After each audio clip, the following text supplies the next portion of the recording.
to everyone. I am Madhuri Sharma, Assistant Professor of Biyani Group of Colleges.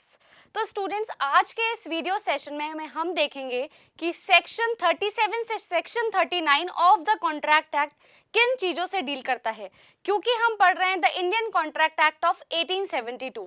तो आइए हम देखते हैं कि कौन कौन से ऐसे कॉन्ट्रैक्ट्स हैं जिनको हम परफॉर्म कर सकते हैं and which are the contracts which can be performed. जब contracts which can be performed की बात आती है तो हम देखते हैं कि सेक्शन 37, सेक्शन 38 एंड सेक्शन 39 बताता है कि कौन से कॉन्ट्रैक्ट्स हम परफॉर्म कर सकते हैं। तो स्टूडेंट्स इसकी जो हेडिंग है वो है विच कॉन्ट्रैक्ट्स मस्ट बी परफॉर्म्ड, और ये आता है सेक्शन 37 से सेक्शन 39। उसके बाद हम देखते हैं सेक्शन 37, जो पहला सेक्शन है वो ये बताता है कि यहाँ पर जो भी पार्टीज होती हैं उनको ऑब्लिगेशन होता है किसी भी कॉन्ट्रैक्ट को परफॉर्म करने का। मान लीजिए आप हैं और मैं हूँ, तो हम दोनों पार्टीज जब किसी भी कॉन्ट्रैक्ट में एंटर होती हैं तो ये हमारा दायित्व बनता है, हमारा ऑब्लिगेशन बनता है कि हम उस कॉन्ट्रैक्ट को पूरा करें। तो जब इसकी हेडिंग हम देखते हैं section 37, obligation of parties to contract, तो यहाँ पर सबसे पहला पॉइंट हम देखते हैं कि जो पार्टीज होती हैं वो ही अपने कॉन्ट्रैक्ट को पूरा करती हैं। जो भी पार्टीज हैं, पार्टी ए, पार्टी बी, पार्टी सी, पार्टी डी, जो पार्टीज इन्वॉल्व होंगी किसी भी ट्रांजैक्शन में या किसी भी कॉन्ट्रैक्ट में, वो ही उस कॉन्ट्रैक्ट को पूरा करेंगी। तो आपको क्लियर हो गया होगा कि जो पार्टीज है, मैं अगर आपसे ड्यूक बाइक लेना चाहती हूँ और आप मुझे ड्यूक बाइक सेल करते हैं, मतलब कि मैं प्रॉमिस ही हो गई एंड आप प्रॉमिसर हो गए, तो हम दोनों पार्टीज ही उस कॉन्ट्रैक्ट को करेंगी। हमारे अलावा उस कॉन्ट्रैक्ट को कोई थर्ड पर्सन एंटर नहीं करेगा। लेकिन इसके कुछ एक्सेप्शंस भी होते हैं स्टूडेंट्स। जब एक्सेप्शंस की बात आती है तो यहाँ पे ये कहता है कि पहला प्रायोरिटी तो हम पार्टीज को देते हैं कि वो ही अपने कॉन्ट्रैक्ट को फुलफिल करें। लेकिन एक्सेप्ट मतलब व्हाट आर द सर्कमस्टेंसेस जब उस कॉन्ट्रैक्ट को पार्टीज परफॉर्म नहीं करती हैं, तो स्टूडेंट्स ये होता है कि अगर कोई परफॉर्मेंस ऐसी है जो नहीं हो सकती, जो परफॉर्मेंस डिस्पेंस हो गई है, या कोई ऐसी परफॉर्मेंस है, कोई ऐसा कॉन्ट्रैक्ट है जो कि किसी लॉ ने एक्सक्यूज कर दिया है कि आपके अलावा कोई और भी कर सकता है। देखिए, समझिए, first of all priority is given to those parties who are entering the contract. जैसे कि मैंने आपको ड्यूक बाइक का भी एग्जांपल दिया, आप हैं, मैं हूं, तो हम दोनों पार्टीज इस कॉन्ट्रैक्ट को फुलफिल करते हैं। लेकिन कौन सी सिचुएशन में पार्टीज के अलावा कोई और कर सकता है? या तो कॉन्ट्रैक्ट को डिस्पेंस कर दिया गया हो तो फिर कोई भी कर सकता है, या फिर उस कॉन्ट्रैक्ट के अंदर किसी लॉ ने या किसी भी तरीके से ये बोल दिया गया हो कि इस कॉन्ट्रैक्ट को कोई और पार्टी भी एंटर कर सकती है। तो उस सिचुएशन में पार्टीज के अलावा कोई और पर्सन भी कॉन्ट्रैक्ट कर सकता है। तो यहाँ पे जो दो सिचुएशंस देखे हमने वो है डिस्पेंस्ड और एक है एक्सक्यूज्ड। अगर कोई भी कॉन्ट्रैक्ट करने से कोई भी पार्टी डिस्पेंस होती है या कोई भी पार्टी एक्सक्यूज्ड करी जाती है तो कोई और पर्सन उस कॉन्ट्रैक्ट को एंटर कर सकता है। अब स्टूडेंट्स हम देखेंगे कि अगर डेथ ऑफ पार्टी हो जाती है, अगर मान लीजिए दो पर्सनों ने एंटर किया था कॉन्ट्रैक्ट और अगर उन दोनों में से किसी की भी एक डेथ हो जाती है तो वहां पर कौन करेगा एंटर कॉन्ट्रैक्ट को? तो वहां पर करते हैं रिप्रेजेंटेटिव्स, मतलब कि उस पर्सन को जो रिप्रेजेंट कर रहे हैं या जो लीगल रिप्रेजेंटेटिव्स उसकी डेथ के बाद बच जाते हैं, तो वो लोग क्या करते हैं? कॉन्ट्रैक्ट को परफॉर्म करते हैं। ठीक है, तो अगर डेथ ऑफ पार्टीज हो गई है तो उनके रिप्रेजेंटेटिव करेंगे। लेकिन अगर कोई भी इंटेंशन ऐसा हो जो कि कॉन्ट्रैक्ट का ये बताता है कि ये कॉन्ट्रैक्ट सिर्फ और सिर्फ उसी पर्सन से एंटर होना चाहिए जिसकी या तो डेथ हो गई है या जो लायबल था, तो अगर कोई कॉन्ट्रेरी इंटेंशन बनती है उस समय पर तो उस सिचुएशन में रिप्रेजेंटेटिव्स उस कॉन्ट्रैक्ट को एंटर नहीं कर सकते हैं। फिर स्टूडेंट्स हम लास्ट में देखेंगे some contract will be done by person. यहाँ पर ये होता है कि कभी कभार क्या होता है, कुछ ऐसे स्पेशल कॉन्ट्रैक्ट्स होते हैं जिनको सिर्फ और सिर्फ पार्टीज ही या पर्टिकुलर पर्सन ही एंटर करता है। तो सेक्शन जब 37 की बात आती है तो हम ये देखते हैं कि यहाँ पर जो पार्टीज कॉन्ट्रैक्ट एक दूसरे से इन्फोर्स करती हैं या कॉन्ट्रैक्ट में डील होती हैं वही इसको एंटर करती है। सेकेंड सिचुएशन हम देखते हैं, अगर कोई कॉन्ट्रैक्ट ऐसा है जिसको डिस्पेंस कर दिया गया है या जिसको एक्सक्यूज कर दिया गया है तो कोई और पर्सन भी उसी कॉन्ट्रैक्ट को एंटर कर सकता है। और फिर हम देखते हैं कि अगर कोई ऐसा कॉन्ट्रैक्ट है जिसमें उस पार्टी की डेथ हो गई है जो कॉन्ट्रैक्ट को एंटर कर रहा था तो उसकी जगह लीगल रिप्रेजेंटेटिव्स होते हैं, वो उस कॉन्ट्रैक्ट को एनफोर्स कर सकते हैं। और लास्ट में हम देखते हैं कि कुछ एक या दो कॉन्ट्रैक्ट्स ऐसे होते हैं जो कि स्पेशल टाइप के होते हैं, उनके अंदर सिर्फ और सिर्फ जो पर्सन इन्वॉल्व्ड है वो ही उन ट्रांजैक्शंस या उन कॉन्ट्रैक्ट्स को कंप्लीट कर सकता है। Now moving on to the next section, that is section 38। Now what does section 38 says? Students, यहाँ पर सेक्शन 38 कहता है कि अगर कोई प्रॉमिसर है जिसने ऑफर ऑफ परफॉर्मेंस दिया है, तो मान लीजिए मैं प्रॉमिसर हूँ और मैंने आपको प्रॉमिस किया है एक ड्यूक बाइक 200 सीसी की। तो यहाँ पर मैं प्रॉमिसर हूँ और मैं आपको ऑफर ऑफ परफॉर्मेंस देती हूँ, मतलब मैं आपके सामने ऑफर रखती हूँ कि मेरे पास 200 सीसी ड्यूक बाइक है एंड आप उसको क्या लेना चाहते हैं क्या। बट जो प्रॉमिसी है वो उसको एक्सेप्ट नहीं करता है। आप प्रॉमिसी हैं एंड आप उस ऑफर ऑफ परफॉर्मेंस को एक्सेप्ट नहीं करते हैं, तो क्या होगा? तो लेटर ऑन जो हमारे प्रॉमिसर हैं will not be responsible for act. तो लेकिन अगर उस समय के अंदर हमारा जो प्रॉमिसी है वो एक्सेप्ट नहीं करता उस ऑफर को, ड्यूक बाइक का जो ऑफर मैंने दिया 200 सीसी वाला, वो उसको एक्सेप्ट उस समय के दौरान नहीं करता, तो बाद में स्टूडेंट्स प्रॉमिसर जो है हमारा वो रिस्पॉन्सिबल नहीं होगा अगर वो ही एक्ट कोई और करता है तो, और वो अपने राइट्स को भी नहीं छोड़ेगा। समझ में आया? यहाँ पर स्टूडेंट्स इसका मतलब ये है कि अगर मैं आपको कुछ परफॉर्मेंस, अगर मैं कोई ऑफर ऑफ परफॉर्मेंस देती हूँ कि आप ये सामान मेरे से ले लीजिए और उस समय आप उसको नहीं लेते और बाद में लेने का सोचते हैं, तो बाद में आप वो नहीं कर सकते हैं क्योंकि वो टाइम पीरियड चला जाता है। यहाँ पर जो प्रॉमिसर है वो किसी भी एक्ट के लिए रिस्पॉन्सिबल नहीं होता है। फिर हम देखते हैं कि लेकिन ऐसी कौन सी सिचुएशंस है जिसमें जो प्रॉमिसर है वो रिस्पॉन्सिबल नहीं होता है और प्रॉमिसर अपने अधिकार को नहीं छोड़ता है। तो हम सिचुएशंस की बात करते हैं। जब स्टूडेंट सिचुएशंस की बात आती है तो हम ये देखते हैं कि जब मैंने आपको ऑफर दिया, जब प्रॉमिसर ने आपको ऑफर दिया तो वो ऑफर अनकंडीशनल होना चाहिए, उस पर कोई कंडीशंस नहीं लगनी चाहिए। दूसरी हम चीज़ ये देखते हैं कि जो भी मैंने ऑफर आपको दिया था वो proper time and proper place पे होना चाहिए। इसका मतलब ये नहीं है कि मैं आपको किसी भी समय वो ऑफर दे देती हूँ। एक पर्टिकुलर टाइम होता है हर चीज को देने का, एक पर्टिकुलर प्लेस होती है हर चीज को देने की, तो that must be followed. Next है डिलीवरी जो होनी चाहिए वो रीजनेबल टाइम पर होनी चाहिए। ये नहीं होना चाहिए कि आप डिलीवरी के लिए ये बोलें प्रॉमिसी को कि मैं रात को 1 बजे आपके भेज रहा हूँ, तो ऑफ कोर्स कि वो मना करेगा।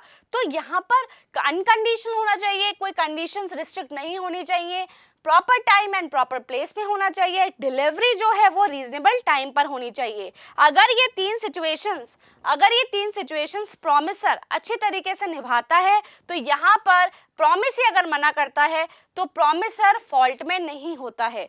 लेकिन बाय द वे अगर यहाँ पर ये ना तो कंडीशन लगा देता है या फिर प्रॉपर टाइम एंड प्लेस में नहीं करता है और या फिर डिलीवरी रीजनेबल टाइम पर नहीं करता है, तो फिर प्रॉमिसर को अपने अधिकारों को छोड़ना होगा और उसको रिस्पॉन्सिबल हम ठहराएंगे। तो समझ में आया आपको? अगर प्रॉमिसर कोई भी ऑफर ऑफ परफॉर्मेंस देता है और प्रॉमिसी उसको एक्सेप्ट नहीं करता है, बकायदा वो सही समय पर दी गई थी, बकायदा वो सही प्लेस पर दी गई थी, वो विदाउट एनी कंडीशंस दी गई थी, तो यहाँ पर प्रॉमिसर रिस्पॉन्सिबल नहीं होता है। लेकिन अगर प्रॉमिसर कंडीशंस लगाता है, प्रॉपर टाइम एंड प्लेस पे नहीं करता है या फिर डिलीवरी सही वक्त पे नहीं देता है, तो प्रॉमिसर यहाँ पे रिस्पॉन्सिबल होता है। अब स्टूडेंट्स हम देखते हैं last section, that is section 39। Section 39 ये कहता है कि अगर पार्टी जो है वो रिफ्यूज कर देती है किसी भी कॉन्ट्रैक्ट को एनफोर्स होने से, तो प्रॉमिसी क्या करता है, वहां पर खत्म कर सकता है कॉन्ट्रैक्ट को। मान लीजिए कि मैं प्रॉमिसर हूं और आप प्रॉमिसी हैं, और अगर मैं किसी भी तरीके का मतलब उस कॉन्ट्रैक्ट को इन्फोर्स करना नहीं चाहती, या फिर मैं बार बार आपको उस चीज को करने के लिए मना करती हूँ, उस पर एंटर नहीं करना चाहती, या फिर वो सामान मैं आपको नहीं देना चाहती, तो प्रॉमिसी खुद लास्ट में उस कॉन्ट्रैक्ट को एंड कर देता है। तो सेक्शन 37, सेक्शन 38 एंड सेक्शन 39 ये बताते हैं कि ऐसे कौन से कॉन्ट्रैक्ट्स हैं जिनको हम परफॉर्म कर सकते हैं। अब आइए बात करते हैं सेक्शन 40 से लेकर सेक्शन 50 तक क्या कहते हैं। आइए स्टूडेंट जल्दी से उनको भी देख लेते हैं। नाउ स्टूडेंट सेकंड क्वेश्चन क्या अराइज होता है। सेकंड क्वेश्चन हमारा कहता है कि कौन से कॉन्ट्रैक्ट्स हैं जिनको हमें परफॉर्म करना चाहिए। Which are the contracts by whom contracts must be performed, मतलब कि कौन कौन कॉन्ट्रैक्ट्स को परफॉर्म करता है। तो वो हम देखते हैं सेक्शन 40 से लेकर सेक्शन 45 तक कि कौन कौन जने कौन कौन से कॉन्ट्रैक्ट्स को परफॉर्म करते हैं। आइए स्टूडेंट्स देख लेते हैं। सेक्शन 40 कहता है कि कॉन्ट्रैक्ट्स जो हैं वो हमेशा प्रॉमिसर जो है वो ही परफॉर्म करता है। तो सेक्शन 40 कहता है कि promiser himself will perform the contract. भाई ये तो बहुत सी नेचुरल सी बात है कि अगर दो पार्टीज हैं जिसमें से प्रॉमिसर है एक पार्टी, दूसरी है प्रॉमिसी, तो कॉन्ट्रैक्ट को कौन परफॉर्म करेगा, कौन फर्स्ट स्टेप दिखाएगा। जो सेलर है, जो अपनी चीज को बेचना चाहता है, सेल करना चाहता है, वो ही इंसान सबसे पहले उस चीज की शुरुआत करेगा। तो promiser himself will perform the contract. फिर हम देखते हैं कि अगर अदर मैटर है, अगर कोई ऐसा कॉन्ट्रैक्ट है जिसमें प्रॉमिसर नहीं है, तो कोई कॉम्पिटेंट पर्सन जो प्रॉमिसर के ही इक्विवेलेंट हो, वो मेजर हो, वो साउंड माइंड का हो, तो कॉम्पिटेंट पर्सन भी कॉन्ट्रैक्ट को परफॉर्म कर सकता है। तो सेक्शन 40 इज वेरी क्लियर कि जो कॉन्ट्रैक्ट्स होंगे वो प्रॉमिसर ही करेगा, और प्रॉमिसर के अलावा अगर कोई पर्सन जो कि कॉम्पिटेंट है उस कॉन्ट्रैक्ट को एंटर करने के लिए, इन्फोर्स करने के लिए, परफॉर्म करने के लिए, तो वो पर्सन कर सकता है। फिर हम देखते हैं सेक्शन 41 क्या कहता है। सेक्शन 41 ये कहता है कि किसी कॉन्ट्रैक्ट को अगर कॉम्पिटेंट पर्सन ने किया है, मान लीजिए अगर कोई पर्सन ऐसा है जो कि कॉम्पिटेंट है, वो उस कॉन्ट्रैक्ट को परफॉर्म करता है, तो बाद में वो कॉम्पिटेंट पर्सन ये नहीं कह सकता कि ये कॉन्ट्रैक्ट प्रॉमिसर परफॉर्म करेगा। एक बार जब आपने आपका स्टेप अहेड रख लिया, जब एक बार आपने आपके पैर बाहर निकाल लिए, तो उसको आपको ही जाना पड़ेगा। यू कांट से कि आपकी जगह कोई और जाएगा। सिमिलरली अगर कोई कॉन्ट्रैक्ट ऐसा है जो कि कॉम्पिटेंट पर्सन ने परफॉर्म कर दिया है, तो उसके बाद कॉम्पिटेंट पर्सन ये नहीं कह सकता है कि उस कॉन्ट्रैक्ट को कौन करेगा, उस कॉन्ट्रैक्ट को हमारा प्रॉमिसर करेगा। अब हम देखते हैं सेक्शन 42। सेक्शन 42 बात करता है अबाउट दी जॉइंट लाइबिलिटी। और what do you mean by joint liability, आप जॉइंट लाइबिलिटी से क्या समझते हैं। तो जॉइंट लाइबिलिटी ये कहता है कि जहां पर भी टू और मोर पर्सन ने जॉइंट प्रॉमिस किया है, किसी को भी कोई भी कॉन्ट्रैक्ट परफॉर्म करने के लिए अगर दो या दो से अधिक जॉइंट प्रॉमिस होते हैं, तो यहाँ पे दोनों की ही जॉइंट लाइबिलिटी बनती है। मान लीजिए दो लोगों ने मिलके कोई कॉन्ट्रैक्ट को परफॉर्म करने का वादा किया, तो उन दोनों की ही लायबिलिटी है कि वो दोनों ही उस कॉन्ट्रैक्ट को परफॉर्म करेंगे, और उनकी डेथ के बाद जो भी उनको रिप्रेजेंट कर रहा है, आफ्टर डेथ जो भी लीगल रिप्रेजेंटेटिव है, वो उस कॉन्ट्रैक्ट को परफॉर्म करता है। फिर हम देखते हैं सेक्शन 43। सेक्शन 43 ये कहता है कि अगर कोई भी पर्सन जो कि कॉम्पिटेंट है, तो वो ही पूरे प्रॉमिस को कर सकता है। मान लीजिए मैं हूं और मेरे साथ 5-6 लोग हैं।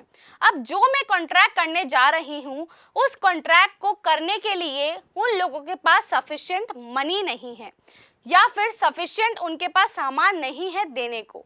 तो यहाँ पे क्या होगा, यहाँ पे फर्स्ट इनिशियल लेवल पर मैं वो सारा सामान उस प्रॉमिसी को अवेलेबल करवा दूंगी, या फिर एज ए प्रॉमिसी मैं एक बार के लिए पेमेंट दे दूंगी, लेकिन बाद में being the promiser I can recover from the another person, बाद में लोगों से मैं रिकवर कर लूंगी। तो सेक्शन 43 भी यही कहता है कि अगर बहुत सारे लोगों में से कोई एक पर्सन भी कॉम्पिटेंट है, तो वो पूरे प्रॉमिस को परफॉर्म कर सकता है, और बाद में वो क्या करेगा, बाद में वो उसको रिकवर लोगों से कर लेगा।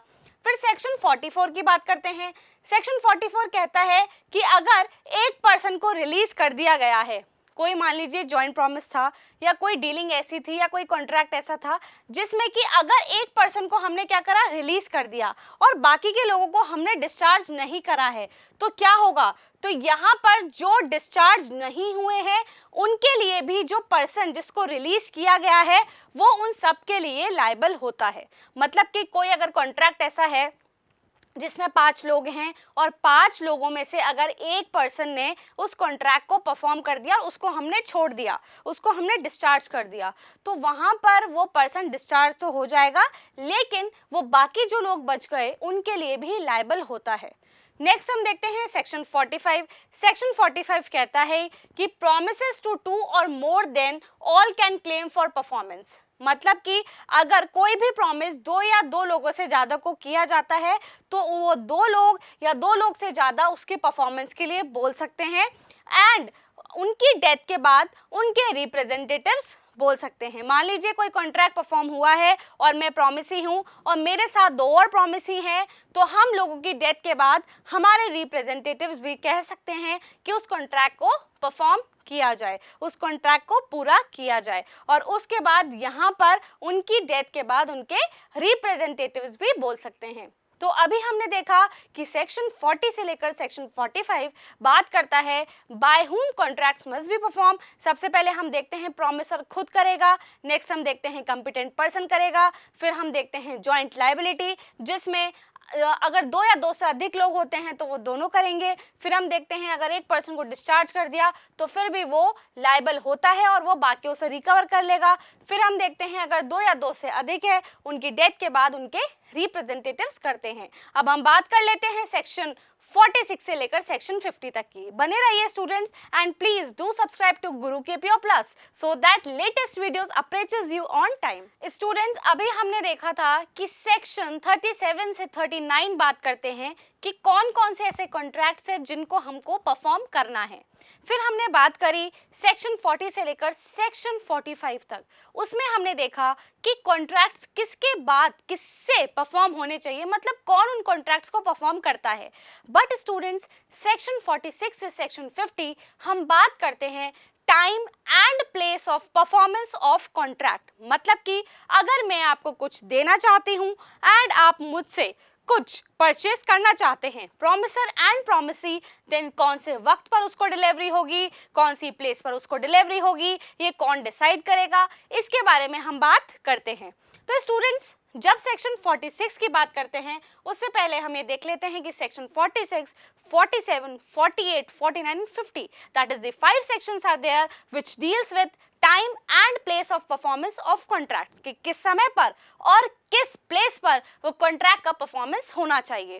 तो स्टूडेंट सेक्शन 46 बात करता है अगर हमारे पास प्रॉमिसी है, प्रॉमिसी कौन होता है, जो कि डिलीवरी देता है। तो मान लीजिए कि आप प्रॉमिसी हैं, तो आपने किसी भी तरीके का कोई भी जगह नहीं बताई है प्रॉमिसर को कि कहां पर आके आपको वो बाइक देगा या उसकी डिलीवरी देगा। ना तो आप उसको टाइम बताते हैं, ना तो आपने कोई टाइम बताया कि 2 बजे आ जाना, 6 बजे आ जाना, 9 बजे आ जाना या मॉर्निंग के 10 बजे आ जाना। तो आपने कोई भी टाइम अपने प्रॉमिसर को नहीं बताया है, ठीक है, कि आप कितने बजे उस बाइक की डिलीवरी चाहते हैं। ना ही आपने कोई प्लेस बताई है कि आप उसके घर पे आ जाना, आप शोरूम से ले लेंगे, आप मंदिर में आ जाना, तो आप कुछ भी उसको नहीं बताते हैं। तो यहाँ पे ये कहता है 46 कि जब विदाउट एप्लीकेशन बाय प्रॉमिसी, ना तो प्रॉमिसी उसको ये बताता है कि कौन सी प्लेस पर उसकी डिलीवरी लेनी है, ना ही वो किसी भी तरीके का टाइम स्पेसिफाई करता है कि किस टाइम पर उसको वो डिलीवरी देनी है। तो यहाँ पर जो भी डिलीवरी होगी KTM बाइक की या व्हाटएवर ड्यूक बाइक की या किसी भी चीज की जो डिलीवरी होगी वो रीजनेबल टाइम पर होगी। मतलब जो प्रॉमिसर को ठीक लगेगा, रीजनेबल लगेगा, वो उस समय उसको पहुंचा देगा। तो section 46 I think is very clear to you कि ना तो आपको जब प्रॉमिसी ये बताए कि समय क्या होना चाहिए, ना प्रॉमिसी आपको ये बताए की प्लेस कौन सी होनी चाहिए, तो प्रोमिसर रीजनेबल टाइम पर उसको, मतलब रीजनेबल टाइम दैट इज जो टाइम होता है रीजनेबल, उस पर उसको वो डिलीवरी दे देगा। नेक्स्ट हम बात करते हैं सेक्शन 47 की। सेक्शन 47 ये कहता है कि डे तो फिक्स हो गया है, डे दैट इज मंडे होगा, वेडनेसडे होगा, फ्राइडे होगा, ये फिक्स हो चुका है, लेकिन यहाँ पर किसी भी तरीके का टाइम हमें पता नहीं लगता है, मतलब हमें प्लेस पता नहीं लगती है कि किस प्लेस पर डिलीवरी देनी है। आपको दिन पता है कि आपको सोमवार को उसको डिलीवरी देनी है, लेकिन आपको ये नहीं पता कि डिलीवरी किस प्लेस पर देनी है। तो यहाँ पर जो होगा वो प्रॉमिसर जो है वो उसको कभी भी परफॉर्म कर सकता है यूजुअल आवर्स में, मतलब कि यूजुअल आवर्स में कभी भी दे आएगा। आपको ये पता है कि सोमवार को डिलीवरी देनी है, लेकिन आपको ये नहीं पता है कि 2 बजे देनी है, 5 बजे देनी है, 8 बजे देनी है, तो आप यूजुअल आवर्स में उसको कभी भी डिलीवरी दे देंगे। यूजुअल आवर्स दैट इज 10 से लेकर 5 o'clock तक जो डिलीवरी के टाइमिंग्स होते हैं। फिर हम देखते हैं सेक्शन 48। सेक्शन 48 क्या कहता है? सेक्शन 48 कहता है कि आपको डे पता है और आपको ये भी पता है कि कहाँ पर आपको किस समय डिलीवरी देनी है, तो यहाँ पर duty of promisee that he में अप्लाई, मतलब कि आपको डे भी पता है और आपको समय भी पता है, आपको प्लेस भी पता है, तो यहाँ पर जो प्रोमिसी होगा वो यूजुअल प्लेस पे वो चीज की डिलीवरी ले लेता है।